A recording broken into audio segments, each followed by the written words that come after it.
Izake uthi ke uGilinda ke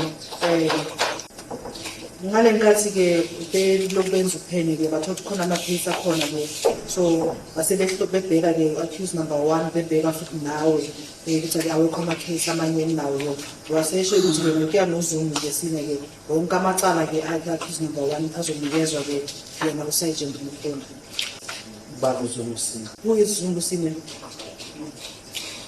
Mr. Nhlahlezi Zungu Mnzane Nhlahlezi Zungu uthi ulwazi uthola kuye mina mhlawumbe ngingezwa kahle ngiyimfakisela. Are you saying she got the information from Zungu? Yeah, uthi ulwazi uthola kuyena uZungu. Yes, that was his evidence. Lokufakazi bakhe la enkantolo asho ukuthi wonke amakhesi ke mhlambe babahlola ke accused number 1 azonikezwa ke Sergeant Mkhona. Okay, manje nje ngizwa i-answer ngizophendula ngishofana. Uba kuZungu ungeni lapha khona. Mr. Zungu, my lord did come before the court. Watshela icourt ukuthi uba kuwe muye owatshela uGilinda ulwazi ukuthi thina sabula lisense. Wayengeke uGilinda ahlala ngamlanda ekhaya mfaka eboxini. Watshela icourt ukuthi kwenziwe yini ukuthi uGilinda angamlanda amfake eboxini mawo ukuthi nguye wamnika ulwazi. And then he did mention before the court that if it was him that gave Gilinda the information, why did Gilinda not take him and bring him before the court? Ngoba manje nalapho senginokudideka uZungu lo mfana lo wekhwesa ngena constable uZungu ungena icourt watshena ukuthi uGilinda ungena icourt watshena ukuthi ulwazi olunika baba waZungu yaphila uZungu lo ungena uthi nguye wanika amaphoyisa la masengaxakeka. I'm just confused because their evidence differs. Zungu says somebody else gave him the information, and then Gilinda also says Zungu is the one that gave you the information. I'm just confused in that area. Yes, you're confusing yourself because you're not answering the question. What we put to you, Mr. Ntanzi, is that Brigadier Gilinda said matters that pertain to accused number 1 were assigned to Sergeant Mkhona. Uthi ke umbuso ke uyazidida wena ngoba awuphenduli ke lo mbuso uthi ke umbuso ke uthi ke kulona ke amacala wonke lawa akhona ke mhlawumbe ke accused number 1 wonke amacala ka accused number 1 anikezwe uSergeant Mkhona kuyena yobhekana nawo. And he further testified as follows: matters coming out under accused number 2, those matters were then assigned to Sergeant Mkhona. Waseqhubeka futhi ethi ke wonke amacala ke avelayo ke accused number 2 amacala lawo wonke anikezwa ke uSergeant Mkhona. Okay, mina nginamacala Nkosi enkantolo namanje anginacala phambi kwakhona. I don't have any cases, my lord, even now as I'm standing before the court. Ngoba necala kwaNongoma lokukhulunywa ngala manje akazengiye kwaNongoma. There was even this matter that talked about Nongoma case. I've never appeared at Nongoma. Necala letawangizwa abazongihambise kulo kumele kufena khuluma ngalo phambi kwakhona. Even the case that the drug case that you spoke about before the court, I never stood before the court for it. Mr. Ntanzi, we will repeat in this. Brigadier Gilinda testified that after profiling of you and accused number 1, matters that pertain to accused number 1 were assigned to Sergeant Mkhona, and matters pertaining to accused number 2 were assigned to Sergeant Mkhona. Esikusho mzane Ntanzi ukuthi ke wonke amacala ke avelayo ke ngaphansi kwa accused number 1 anikezwa uSergeant Mkhona ukuthi kuyena umuntu obhekana nawo. Amanye ka accused number 2 lawo okungowakho ke amacala bangabakhona amacala ke anikezwa uSergeant Mkhona ukuthi kuyena obhekana nawo. So the point before your answer, sorry, the point here is that Sergeant Mkhona could not have called you as she was not assigned your matters. Esikusho ukuthi ke uSergeant Mkhona bekungekeze kwenzeka ukuthi ube uyena ufonela ngoba yena ubengasebenzi ngamacala lapho yani nawo. Nkosi enkantolo ngamakhunja amagama amafushane. uSergeant Mkhona mina ngifonela. Sergeant Mkhona gave me a call. And okwesibili engizokuphendula namanje phambi kwecourt anginacala.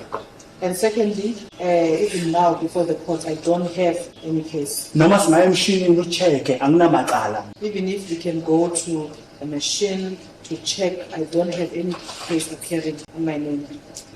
The evidence of Brigadier Gilinda is consistent with the evidence of both Sergeant Mkhona and Sergeant Mkhona regarding your arrest and subsequent investigation.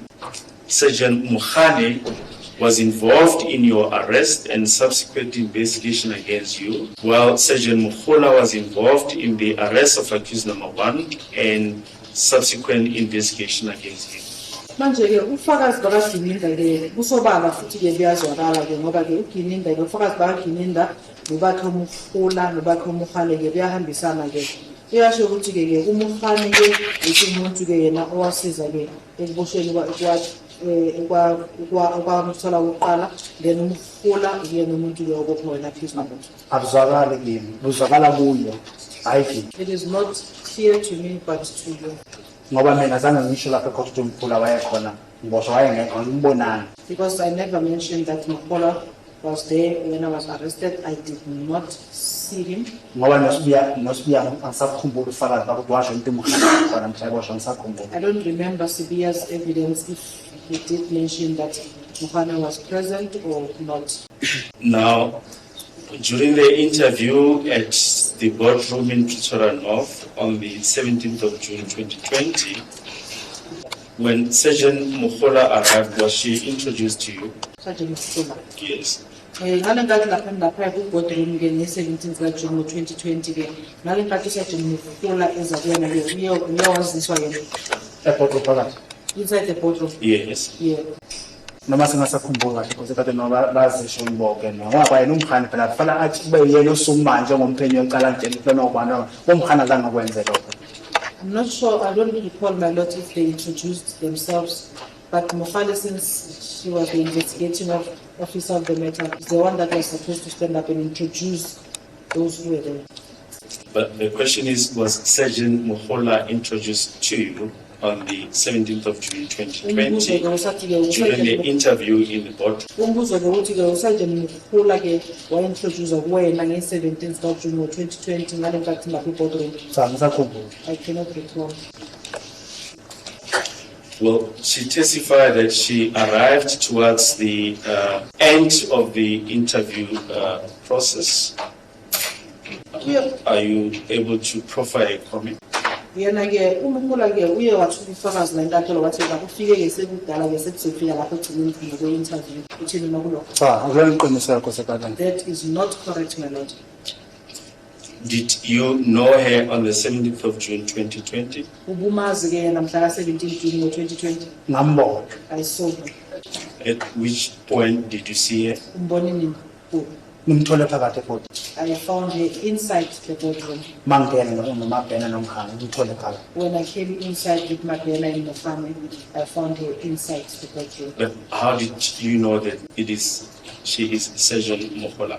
Manje ke wenzazenjani ukuthi lo muntu lo uyena uSergeant Mkhula? Angithi hamba isikhathi ngiboshiwe mangihamba nabo ngicina ngazi amagama ukuthi lona ubani. I knew after I was arrested, then I got familiar with their names of who is who. Well, we've already put this to you, but she testified that she arrived towards the end of the interview in the boardroom on the 17th of June 2020 at Pretoria North Police Station. Kodwa iSergeant Mkhula ke uye wathi la enkantolo ke ngifike lapho sekuzoqoqwa ke i-interview leyo lapho ePretoria North lapho kuleyo boardroom. Ngithi kosekatela kulona iqiniso. That is not correct, my lord. But how can you dispute that if you did not know her? Manje ke wena uphikisa njani nje ukuba ungamazi lesasikhathi?